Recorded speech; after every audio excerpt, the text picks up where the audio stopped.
परम पुरुष गुरुदेव जी, जय गुरुदेव नाम।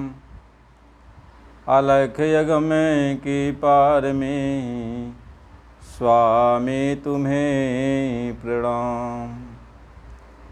कोटि कोटि करु वंदना, अरब खराब प्रणाम। चरण कमल बिसरो नहीं, जय गुरुदेव नाम। आप सभी प्रेमियों, सबसे पहले आज हम उन शहीदों को श्रद्धासुमन भेंट करते हैं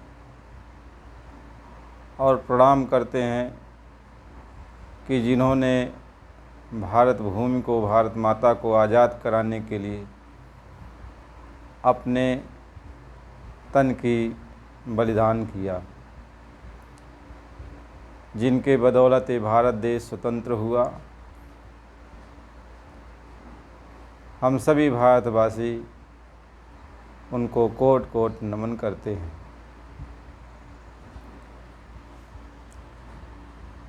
जय गुरुदेव।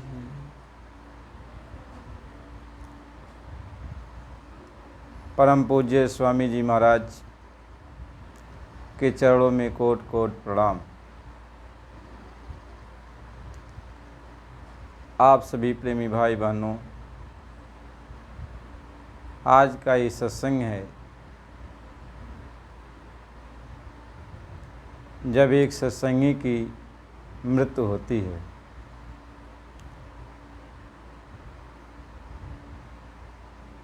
तो उसको किस जोनी में जाना है, कहाँ जाना है, इसका फैसला करने के लिए गुरु महाराज जी आ जाते हैं।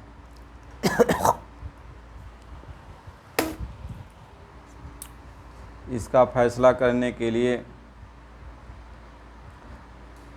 महापुरुष आ जाते हैं। स्वामी जी महाराज ने कहा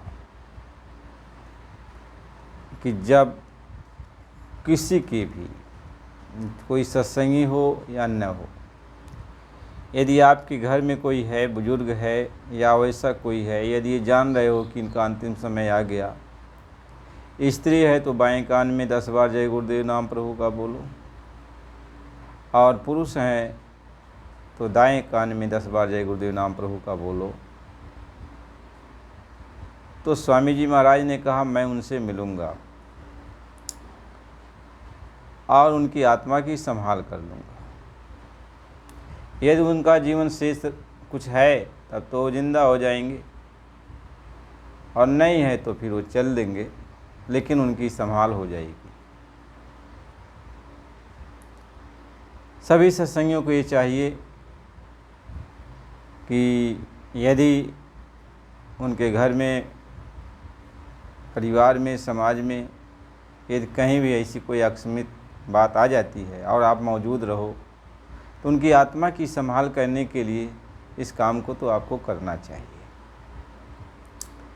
स्त्री है तो बाएं कान में 10 बार जय गुरुदेव नाम प्रभु का बोल दो, और पुरुष हैं तो दाएं कान में 10 बार जय गुरुदेव नाम प्रभु का बोल दो। इतना बोल देने से उनकी आत्मा की संभाल हो जाएगी। ये सबसे बड़ा परोपकार होता है।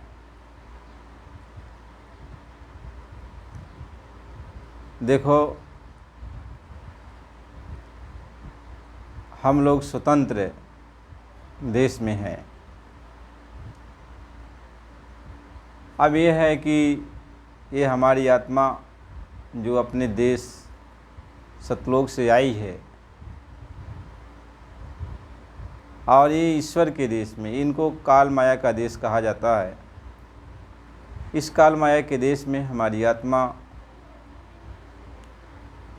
आके फंसा दी गई। जब हमारी आत्मा आई, हम सब लोग आए यहाँ पे, तो पहले तो कोई बंधन नहीं था, पहले तो कोई बंधन नहीं था।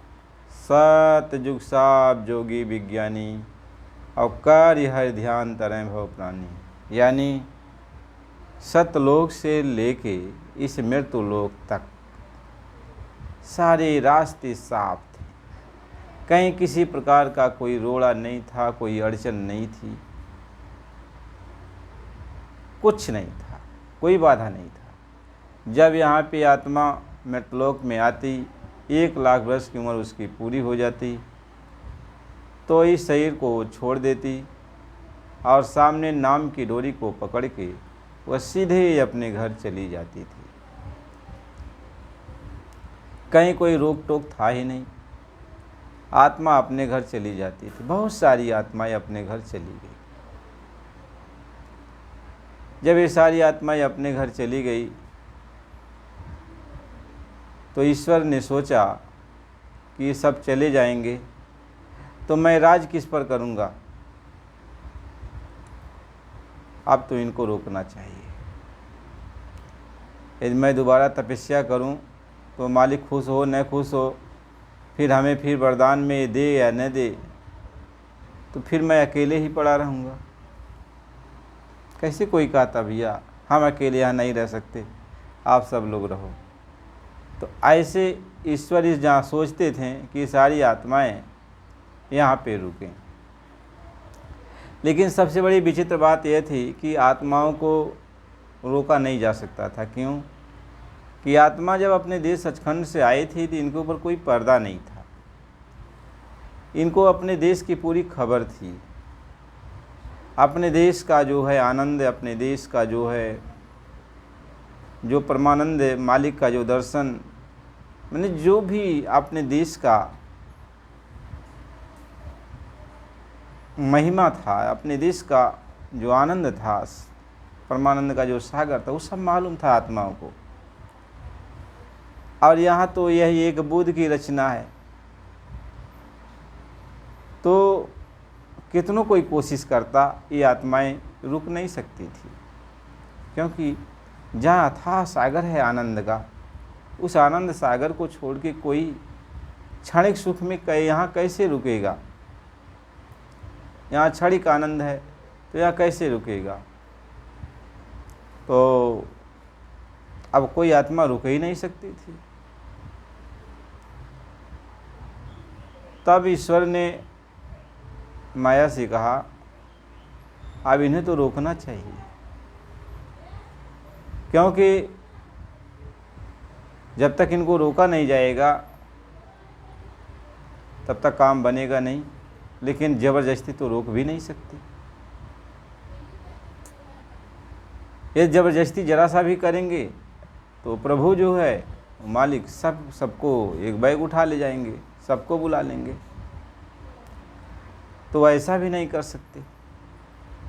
तो तरकीब से उन्होंने रचना किया, तरकीब से उन्होंने एक कर्मों का विधान बनाया, हमें आपको स्वतंत्रता दिया कि भाई देखो आपका देश सतलोक है, जब ये शरीर खाली करोगे तो अपने देश चले जाओगे, अपने देश चले जाओगे। उस समय 1,00,000 वर्ष की उम्र होती थी। तो उन्होंने कहा कि देखो हम भी अपने देश का, जो हमारे देश में तुम रह रहे हो 1,00,000 वर्ष तक रहोगे, तो हमारे भी देश का कुछ नियम कानून है, हमारे देश का विधान बना है और हमारे देश का ये नियम कानून है, ये फला तारीख से ये विधान लागू हो जाएगा। हमारे देश का ये विधान लागू हो जाएगा। तो कहें कि क्या आपके देश का विधान है? आत्माओं ने पूछा आपके देश का क्या विधान है? तो इन्होंने बताया कि हमारे देश का ये विधान है जिसमें 80,000 कर्म कांड है, 16,000 उपासना कांड है और 4,000 ज्ञान कांड है। 80,000 कर्म कांड में हमारे देश का ये कानून है, यदि इसमें आप कुछ करोगे, आत्मा से समझा रहे हैं, यदि आप कुछ करोगे तो इसका फल आपको मिलेगा। अच्छा इसमें अच्छा भी फल है और ख़राब भी फल है। वह कानून में लिख दिया गया है। तो उसको समझाया बुझाया, क्या करने से तुम्हें अच्छा फल मिलेगा, क्या करने से खराब फल मिलेगा, वो समझाया बुझाया। ज्ञान का भी समझाया, उपासना का भी समझाया। तो ये बहुत समय तक, कई हजार वर्षों, दसों हजार वर्षों तक समझाने में लगा। और जहाँ जहाँ मतलब सुख सुविधा बताए थे कि अच्छा करोगे तो यहाँ हम तुमको सुख सुविधा देंगे, इतना समय तक रहोगे, और जो है खराब करोगे तो ये 84 का जेल खाना बना रहा हूँ, इसमें चले जाओगे। सब दिखाया सुनाया। और नहीं कुछ करोगे तो जब 1 लाख वर्ष की उम्र पूरी हो जाएगी तो आप अपने घर जा सकते हो। तो उस समय खाने पीने का जो विधान था आत्माओं को, तो आत्मा उस समय ये जो है अन्न नहीं खाती थी। आत्मा को अन्न खाने का विधान नहीं था, आत्मा को पानी पीने का विधान नहीं था, क्योंकि आत्मा सीधे उतर कर आई थी। तो उस शब्द का आहार करती थी, यानी अमृत का आहार करती थी, अमृत का आहार करती थी। उस मालिक का जो अमृत है वो अमृत पीती थी। इसलिए इससे इन सब की चीज़ों से उनसे आत्माओं को कोई मतलब नहीं था, और अमृत के साथ वो जुड़ी हुई थी। तो महात्मा ये समझाते हैं, ऐसे बहुत आत्माएं तो चली गई, लेकिन कुछ कुछ आत्माएं, अब 1 लाख वर्ष उम्र जो होता है बहुत दिन का होता है, तो उसमें कभी कभी जो है कुछ अच्छा कर दिया इनके देश के कानून का, और कुछ कभी बुरा कर दिया, कुछ कभी अच्छा कर दिया, कुछ कभी बुरा कर दिया। तो मान लो 1 लाख वर्ष की उम्र पूरी हो गई और 2 ही 4 जो है अच्छा कर्म हमने किया इनके देश के कानून का, तो जो 2-4 कर्म हमने अच्छा किया वही 2-4 कर्म हमको रोक दिए। जब हमारे जाने का वक्त आया तो वही कर्म हमको रोक दिया, और रोक दिया, कहा कि नहीं आप सीधे अपने घर अभी नहीं जा सकते हो। कहीं क्यों? कहीं हमारे देश का आपने 2-4 कर्म अच्छा किया है, तो इसका फल है, आपके लिए स्वर्ग बनाया हूँ, वैकुंठ बनाया हूँ, ये लोक बनाया हूँ, तो वहाँ जाके इतने हजार वर्षों तक, इतने समय तक आप आराम करो, आप आराम करो। आप जब आराम करोगे तो जब ये फल जो आपने ये जो किया है ये जब पूरा हो जाएगा तो फिर आपको इस मृत लोक में आना पड़ेगा। जब इस मृत लोक में फिर आपको आना पड़ेगा तो हमारे देश का यदि आपने कोई काम नहीं किया, फिर आप जो है जब इसे ही छूटेगा तो फिर आप जा सकते हो दोबारा। इस तरीके से हम लोग पहली बार रोक दिए गए। पहली बार कोई बुरा तो करता नहीं था, तो जब दोबारा आए, मानो शरीर हम सबको फिर दोबारा जब मिला तो फिर कुछ अच्छा बुरा कर दिए, तो फिर जब जाने का वक्त आया तो फिर रोक दिया गया। ऐसे ही धीरे धीरे धीरे धीरे धीरे धीरे अच्छे बुरे कर्मों का आँख और कान नाक जबान के सामने पर्दा पड़ने लगा। जब धीरे वो पर्दा कैसे, जैसे कोहरा धीरे धीरे छाता है, इस तरीके से आँख और कान नाक जबान के सामने कोहरा की तरह ये पर्दा कर्मों का आने लगा। तो धीरे धीरे धीरे धीरे अपने देश का जो आवाज़ था, शब्द था, वह सुनाई धीरे धीरे कम होने लगा, और जो दिखाई पड़ रहा था वह धीरे धीरे कम दिखाई पड़ने लगा, और जो सुनाई पड़ रहा था धीरे धीरे कम सुनाई पड़ने लगा। तो ये धीरे धीरे हुआ। कैसे कहते हैं भैया, बहुत तेज दिखाई पड़ रहा था, अब कुछ कम दिखाई पड़ता है, फिर कुछ कम हो गया, फिर कुछ कम हो गया, ऐसे धीरे धीरे। यानी पर्दा जैसे धीरे धीरे बढ़ता गया, ऐसे रोशनी, यानी अपने देश का जो हम लोग देख रहे थे अपने यहीं बैठे बैठे, अपने देश की खबर न जान पा रहे हैं और न देख पा रहे हैं, न सुन पा रहे हैं। धीरे धीरे धीरे धीरे जब पर्दा ज़्यादा पड़ गया, अब ये पर्दा तो उतर नहीं सकता जब तक कर्म साफ नहीं हो जाएंगे। कर्म साफ नहीं हो जाएंगे तो हम लोगों को रोकने के लिए थोड़ा सा हम लोगों ने अच्छा कर्म किया तो उसका कई हजार वर्षों तक स्वर्ग में रहने के लिए विधान बना दिया गया कि इतना वर्षों तक तुम रहोगे, इसका यह विधान है। यानी रोकने के लिए ये विधान बनाया गया कि यानी यदि 2-4 अच्छा काम हमने कर दिया तो इसका इतना लंबा विधान, एक जुगे तक रहो आराम से स्वर्ग वैकुंठ में, तो इतना समय लंबा बीत जाएगा आराम करते करते। तो महात्मा ये समझाते हैं। और ऐसे यदि और ज़्यादा अच्छा कर्म किया तो और समय रोक दिया गया। तो अच्छे का भी पर्दा पड़ता है। अच्छा पर्दा धीरे धीरे धीरे धीरे पढ़ते पढ़ते पढ़ते पढ़ते आत्मा को दिखाई सुनाई पड़ना कम हो गया। तो कोई बुरा काम आ गया कर दिया, तो जब बुरा काम कर दिया तो काला पर्दा पड़ गया। तो काला पर्दा पड़ गया तो जो थोड़ा बहुत उजियार महसूस भी होता था वह भी ख़त्म हो गया। अब अंधेरा छा गया। अब जब अंधेरा छा गया तो फिर अभी हम सभी भटक गए। याद तो था कि हम लोग अपने देश से आए तो हम लोग देख रहे थे, सुन रहे थे, लेकिन अब काला अंधेरा, काला पर्दा जब आ गया तो अंधेरा छा गया। तो जब अंधेरा छा गया तो अब हम लोग व्याकुल हो गए। बहुत कोशिश किया कि सफ़ेदी आने के लिए, उजाला होने के लिए, देखने के लिए, लेकिन कोई युक्ति काम नहीं की। कोई युक्ति काम नहीं की कि आँख के सामने जो है उजाला हो जाए, कान से हम कुछ सुन लें, देख लें, नहीं। तो अंधेरा छा गया। तो जिस रास्ते को पकड़ के हमें आपको अपने घर चलना था वह रास्ता छूट गया। अब वो रास्ता ही छूट गया। और जब वो रास्ता छूट गया तो महात्मा इस चीज़ को समझाते हैं। अब हम गए भटक।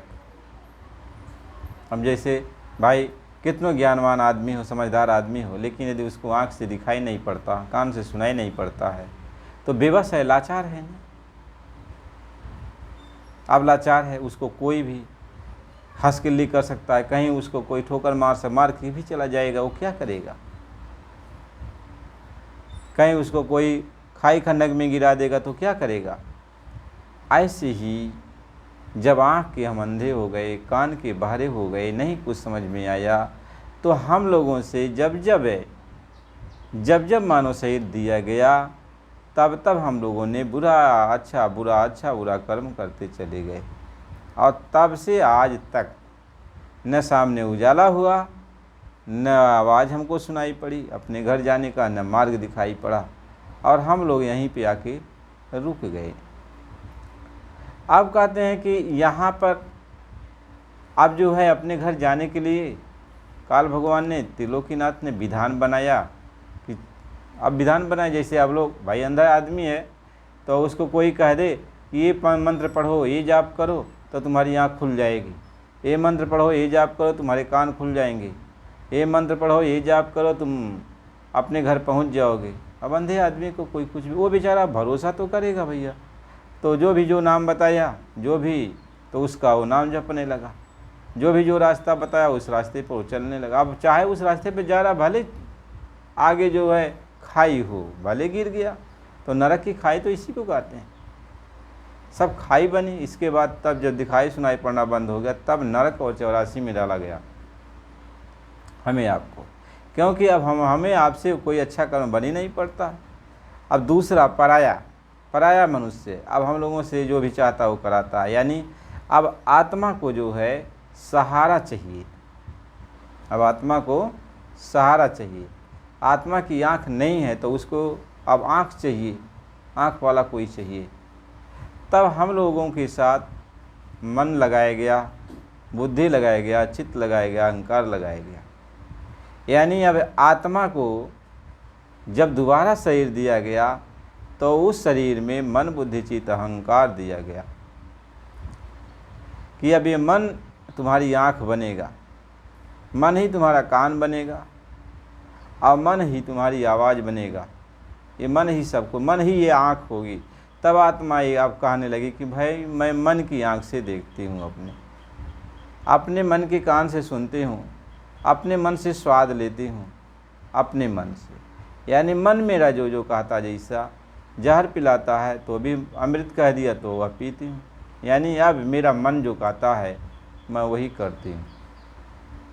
कहने का मतलब यह है कि जब हम अब भाई अंधे बहरे हो गए, नहीं कुछ कहीं जाना है तो हमें कोई सहारा मिलना चाहिए, तो ये सहारा अब मन, बुद्धि, चित्त, अहंकार, ये सहारे के लिए हमारे आपके साथ कर दिए गए।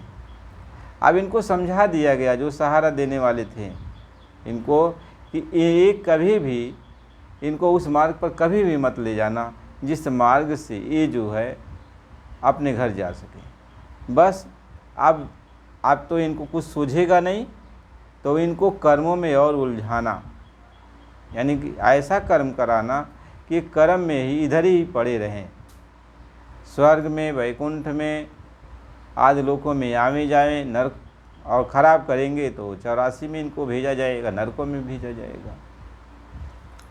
इस तरीके से तब से हम जब बहुत ज़्यादा समय ऐसे बीतता चला गया तो मन को अपना मान लिए। अब हम मन के अनुसार चलते हैं। जैसे एक अंधा आदमी लाठी के सहारे चलता है, कोई उसके साथ साथ चलता है, जहाँ वो बुलाता तहाँ वो चलता है। इसी तरीके से हम आप अंधे हो गए और हम लोगों को सहारा देने के लिए ये मन हम लोगों के साथ लगा दिया गया।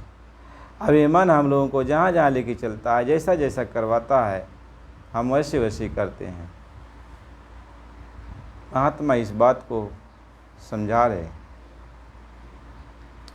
तभी महापुरुष लिखते हैं कि शब्द बिना श्रुतियाँ धरी, कहो कहाँ को जाए, और द्वार न पावे शब्द का, और फिरी फिरी भटक खाए। कहते हैं अब आवाज़ के बिना, प्रभु की जो रोशनी थी, आवाज़ थी, प्रकाश था, जब उसमें अमृत बरसता था, अब वो जब नहीं मिला, वो जब बंद हो गया तो आत्मा अंधी बारी हो गई। अब वो कैसे अपने देश जाएगी, क्योंकि अपने घर जाने का जो मार्ग है उसको मिल ही नहीं रहा है। इसलिए महात्मा समझाते हैं, लोग ये कहते भी हैं कि रास्ता तो तेरे सामने है। हमेशा ये कहा जाता है कि आत्मा रास्ता तेरे सामने है और तू सामने जाकर रास्ते को पकड़ सकती है। लेकिन यदि हमारे सामने कोई कहे कि रास्ता है और हमें दिखाई नहीं पड़ता है तो हमें भरोसा नहीं होगा, भरोसा नहीं होता। क्योंकि एक बार नहीं, बार बार रास्ते पर चलकर हम लोग खाई खंडक में गिरे हैं, चोट लगी है, तो वही याद आता है कि हमें झूठ बोल करके जो है कह रहा है सामने रास्ता है। यही बात यदि महात्मा भी आके कहते हैं कि तुम्हारे सामने रास्ता है और रास्ता तुम्हें मिल जाएगा, तो भी हमें आपको भरोसा नहीं आता।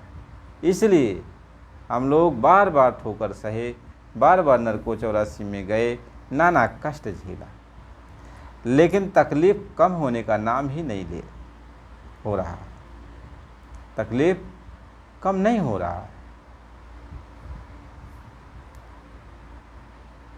अब हम मन की आंखों से दूसरे की आंखों से देख रहे हैं, मन के कानों से सुन रहे हैं, मन की जबान से खा रहे हैं।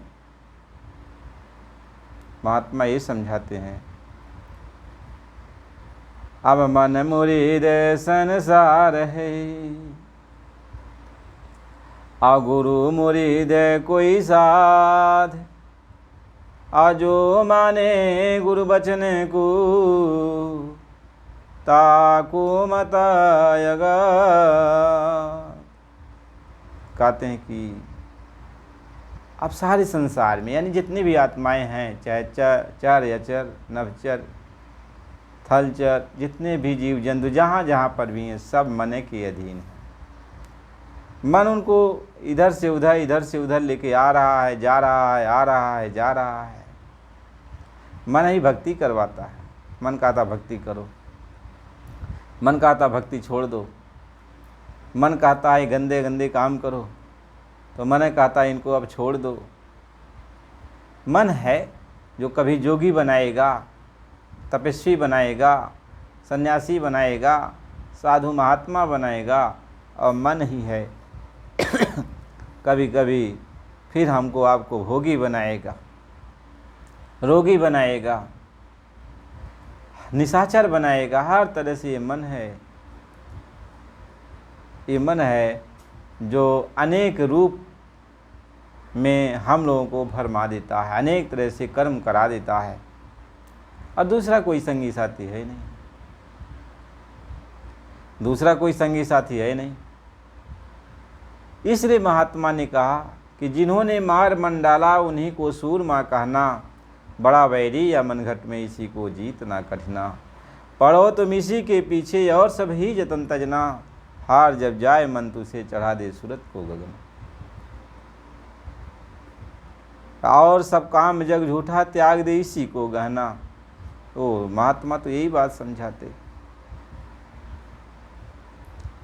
कि तू मन का कहना न मान, मन का कहना न मान, मन को तू अपने बस में कर। तू मन तुमको अपने बस में किया है, लेकिन आत्मा को महात्मा समझा रहे, संत सतगुरु समझाते हैं कि अब तू मन की गुलामी मत कर, मन जो जो कह रहा है उस काम को अब तू मत कर।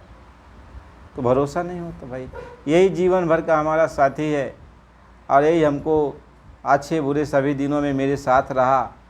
अब आज ये कह रहे हैं कि मन की बात को नहीं मानो, मानो तन मिला है, यह मन ही हमको कुछ आनंद दे रहा है, यह मन ही हमको सुख सुविधा दिला रहा है। और ये महात्मा आके कहते हैं, ये कह रहे हैं कि तुम मन की बात नहीं मानो।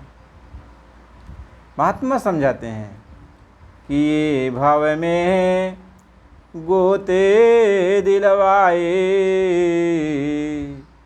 और सतगुरु से बेमुख करवाए। कहते हैं देख, ये मन है जो तुम्हें बार बार इसी भवसागर में, यानी बार बार अच्छे बुरे कर्मों में लगाएगा, जन्म मरण के बंधन में डालेगा, नरको 84 में तुम जाएगी। बार बार यही काम ये मन तुमसे करवाएगा और तुमको अपने घर जाने का ये मार्ग नहीं देगा। कहीं मित्र न जानो बैरी पूरा और गुरु भगति से डारे दूरा। कहते मित्र इसको मत जानो, ये तुम्हारा पूरा दुश्मन है, यह हमेशा तुमको जो है अपने सच्चे मार्ग से अलग किया है। आत्मा को तो सुनने में अच्छा तो लगता है, लेकिन आत्मा को कोई सहारा नहीं मिलता है। आत्मा मन का सहारा छोड़ दे तो जाए कहाँ, किसके सहारे चले? आत्मा अब किसके सहारे चले? यही आत्मा के सामने समस्या आ जाती है। तब सतगुरु कहते हैं कि देख आत्मा, यदि तू मेरे वचन पर भरोसा कर ले तो मैं तेरा साथ निभाऊंगा। मैं तुम्हें आंख दूंगा, मैं तुम्हें कान दूंगा, मैं तुम्हें आवाज़ दूंगा, मैं तुम्हें रास्ता दिखाऊंगा। जैसे मन तुम्हें रास्ता दिखा करके दूसरी जगह लेके जा रहा है, तो वैसे मैं तुम्हें रास्ता दिखा करके सही जगह लेके चलूँगा। बस तू मेरी बात को मान ले, बस तू मेरी बात को मान ले। महात्मा कह रहे हैं, संत महात्मा समझा रहे हैं कि तू मेरी बात को मान लेगी तो मैं तेरे अंग संग हो जाऊंगा, हर वक्त तेरे साथ रहूंगा, तुम्हें मन की ज़रूरत नहीं पड़ेगी।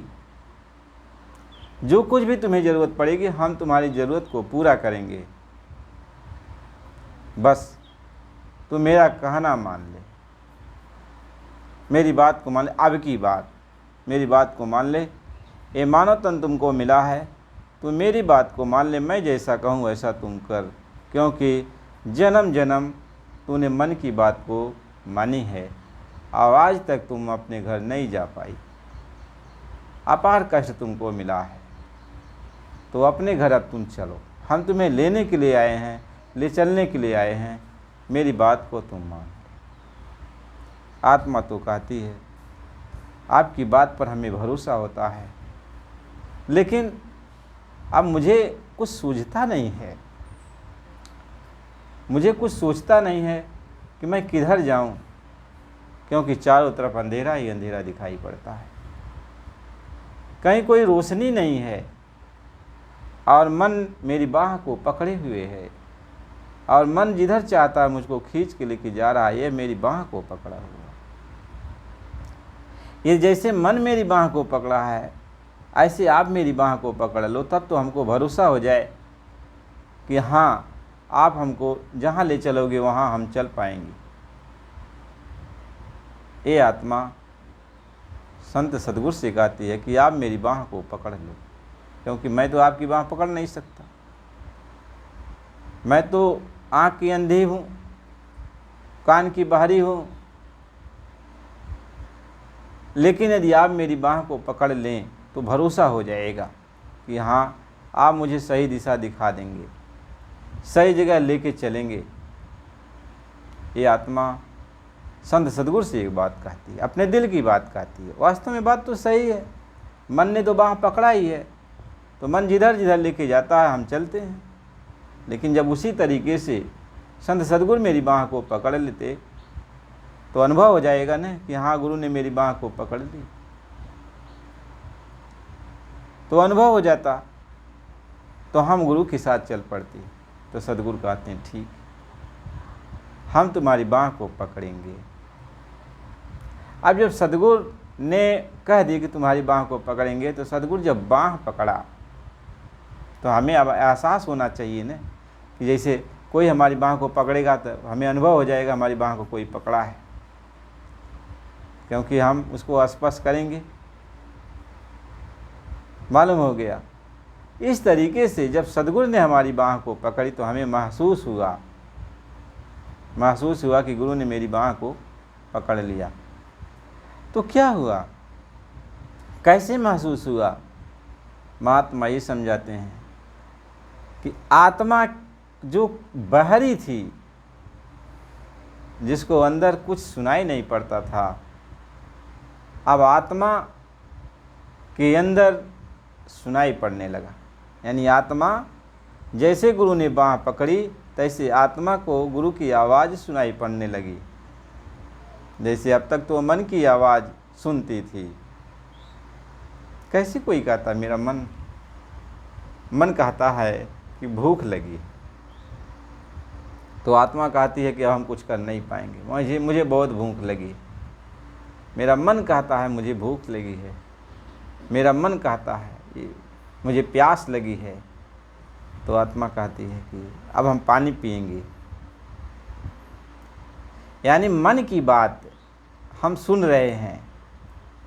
ऐसे ही जब गुरु हमारी आपकी बाँह पकड़ता है तब हम गुरु की बात को सुनने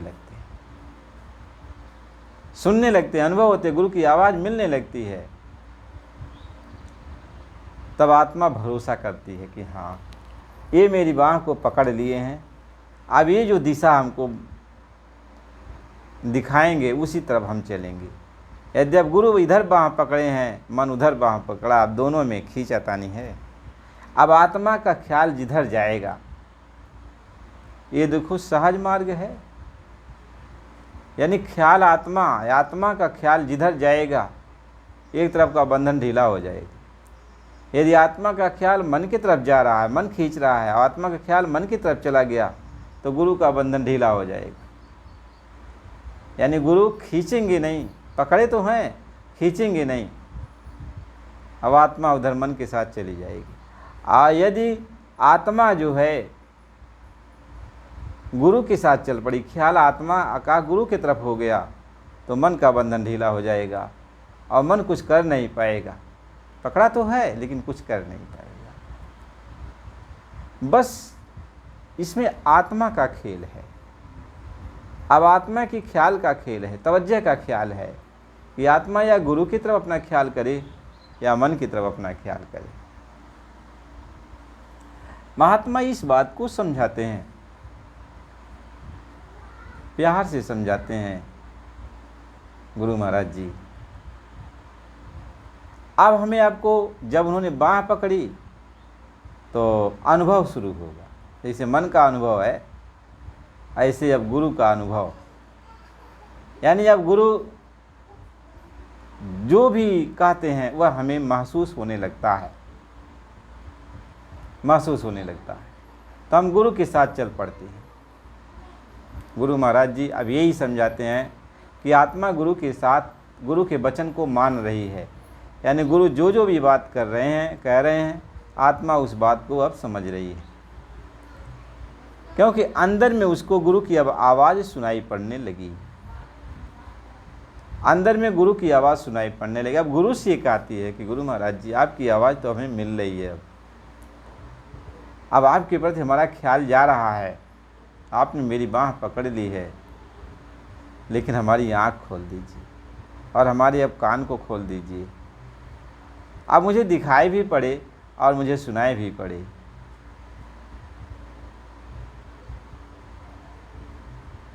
अब ये आत्मा गुरु से प्रार्थना करती है। अनुभव तो हो गया कि आप मेरी बाँह को पकड़ लिए हैं, लेकिन जिस तरीके से बाँह को पकड़ी है इसी तरीके से आप मेरी अब आँख को खोल दीजिए, मेरे कान को खोल दीजिए, ताकि अब मैं देख लूँ और सुन लूँ। तो गुरु कहते हैं मैं तेरी आँख भी खोलूँगा, तेरे कान भी खोलूँगा,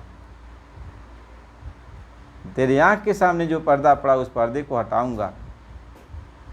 बस इसलिए अब आत्मा को गुरु ये कहते हैं कि ये ले मैं तेरी जबान पे ये जड़ी रखता हूँ, अब इस जड़ी को तू अमल इसका एक प्रेम रस चाखा नहीं अमली हुआ तो क्या हुआ।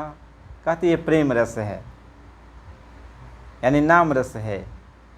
अब ये अपनी जबान पे रख और इस नाम के रस को पान कर, कहना पीले प्याला हो मत वाला, प्याला नाम अमी रसकारी। कहते इस प्याला को तू पी, तेरी जबान पर मैं रख दे रहा हूँ। गुरु ये कहते हैं कि मैं तेरी जबान पे नाम का प्याला रख दे रहा हूँ, इसको अब तू पी, धीरे धीरे इसको पी। और जैसे जैसे मस्ती चढ़ेगी तेरे अंदर ताकत आएगी, तो तेरी आँख भी खुलेगी और तेरे कान भी खुलेंगे। बस इसको, इस मस्ती को तू और बढ़ाते जा, यानी नाम का प्याला तू पीते जा, नाम का तू रटन करते जा।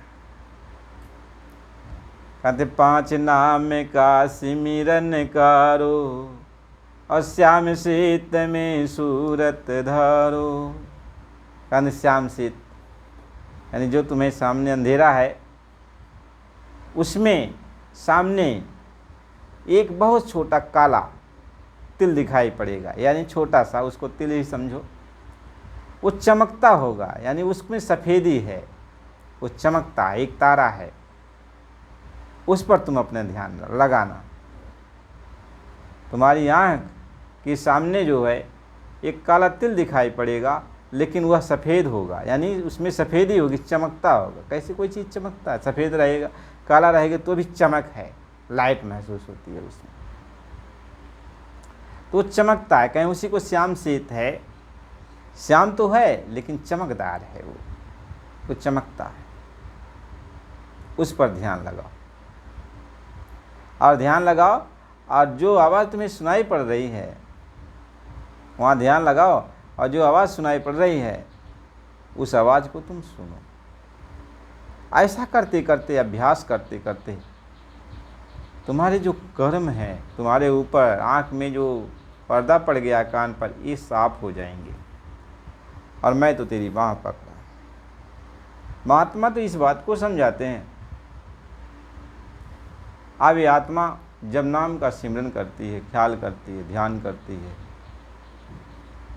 तो नाम का सिमरन करते करते करते करते, गुरु की बात को सुनते सुनते, समझते समझते, बात को मानते मानते, धीरे धीरे हर तरह से सफाई होती है। बाहर से भी गुरु खूब साफ करते हैं, तन मन को अंदर से भी सफाई करते हैं, साधना करा के भी सफाई करते हैं। यानी चारों तरफ से गुरु लग जाते हैं, जल्दी जल्दी इस आत्मा को उसकी आँख कान खोलने के लिए जल्दी जल्दी सफाई करते हैं कि ताकि आत्मा की आँख कान खुल जाए, इसका सारा संशय भ्रम खत्म हो जाए। इसलिए कहा कि राम नाम सुंदर कर तारी, कह राम नाम सुंदर कर तारी, और संशय विहंग उड़ावन हारी। कहते अंधेरा सा जितना भी है, जो अंधेरी पंछी है न, जो अंधेरा लाई है ये पंछी, उजाला हो जाएगा, उड़ जाएगी ये पंछी, संशय खत्म हो जाएगा। जब उजाला आ गया तो सारी शंका खत्म हो गई। कह सगली शंका गयऊ नसाई, और पूरे गुरु मिले तुम भाई। सागरी शंका अपने आप खत्म हो जाएगी जब उजाला तुम्हारे सामने आ जाएगा। अंधेरा खत्म हो गया, उजाला आ गया तो सारी शंकाएं चली जाएंगी, सारी शंकाओं का समाधान हो जाएगा। तो गुरु महाराज जी तो इस बात को समझाते हैं। तो प्रेमी भाई बहनों, आप जो है नए हो तो चैनल को लाइक सब्सक्राइब कीजिए, चैनल को बराबर सब्सक्राइब आप कर दीजिए, नए नए प्रेमी हो। और इसके बाद जो है बराबर सत्संग आप सुना करो, फिर अगला सत्संग आपको मिलेगा। ये है कि गुरु महाराज की कृपा दया से जो भी उनकी मौज बनेगी वही आपको मिलता जाएगा। प्रेमी भाई बहनों, इसलिए प्रेम से बोलो जय गुरुदेव।